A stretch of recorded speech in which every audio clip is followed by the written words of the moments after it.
If you talk about sporty SUVs, the first brand that comes into your mind is Alfa Romeo. Not, but that's what they want, and this is why they brought the new Stelvio, the first Alfa Romeo SUV. And this is the car we drive today.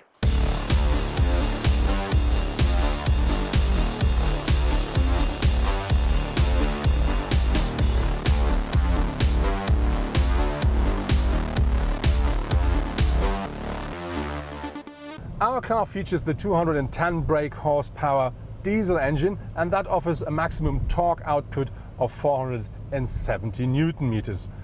This is combined with the 8-speed automatic, of course, and that really is a very nice package. That the car is quite powerful and it's still very quiet. We do have the different drive modes on board with this car as standard, so we have the so-called DNA.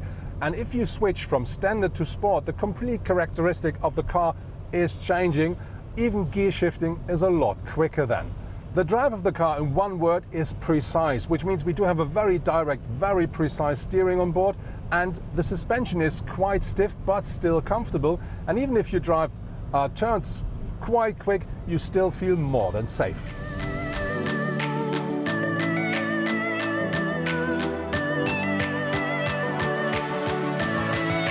The design of the Stelvio strongly reminds of the Alfa Romeo Giulia.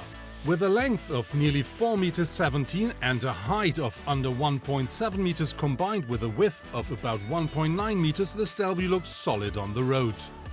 The front is dominated by the so-called Scudetto and the wide air intakes. The flat bark xenon headlights emphasizing the Ever look, well known from the Giulia. The three-dimensional side view is very sporty. Thanks to the long bonnet and the dropping roofline, the Stelvio looks almost like a coupe. The rear offers a good impression of the strongly pronounced shoulders of the first SUV in the history of Alfa Romeo.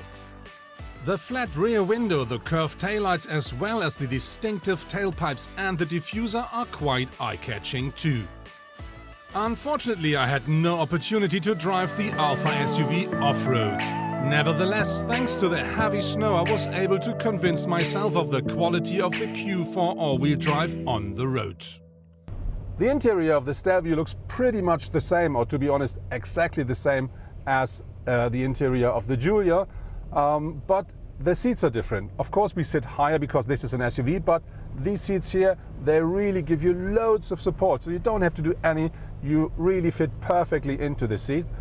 We do find the same 8.8-inch screen here for the infotainment system. It's black and black, which I think looks very nice.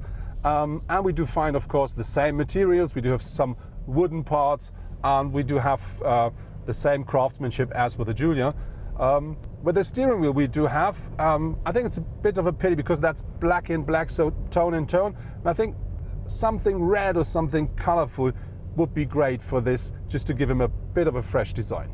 The surround view of the Stelvio is quite nice regarding to the front and the sides, but if it comes to the rear, this car has a bit of a coupe shape, so this means we have a very flat rear window, and so I would suggest whenever you go backwards, you better use the rear view camera and the parking sensors.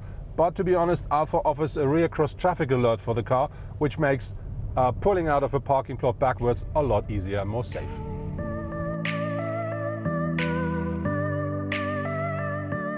The Stelvio offers plenty of space. Even a tall driver like me, I'm nearly 2 meters high, will find plenty of space and will drive the car very comfortable. And there is still space behind me. And if there would be a standard person in the driver's seat, there's plenty of space for passengers. The boot size is 525 liters with the seats up. And if you fold down the rear seats, that increases up to 1,600 liters.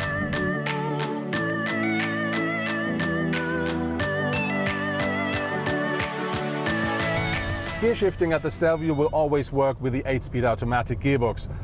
The cars that come to the market now, they will all have the Q4 all-wheel drive system of Alfa Romeo on board. Very important here is the Stelvio is a rear-driven car, and the all-wheel system only gives power to the front axle when needed. But later the year, they're going to be pure rear-powered cars as well.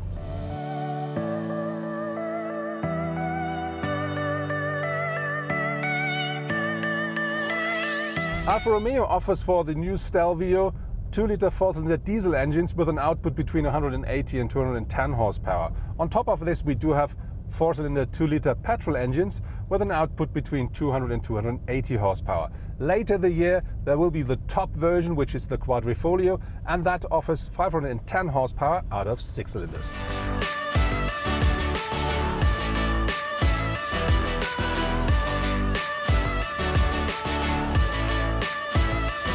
That was our first review with a new Alfa Romeo Stelvio. The so-called first edition will start in Germany at 56,000 euros, so it's not a real bargain, but there are cheaper trim levels available. And I think the cheapest, the entrance model, will be at about 40,000. But to be honest, this is a pure Alfa Romeo, even though it's their first SUV. And I think for a real Alfa fan, this is the first choice regarding to SUVs.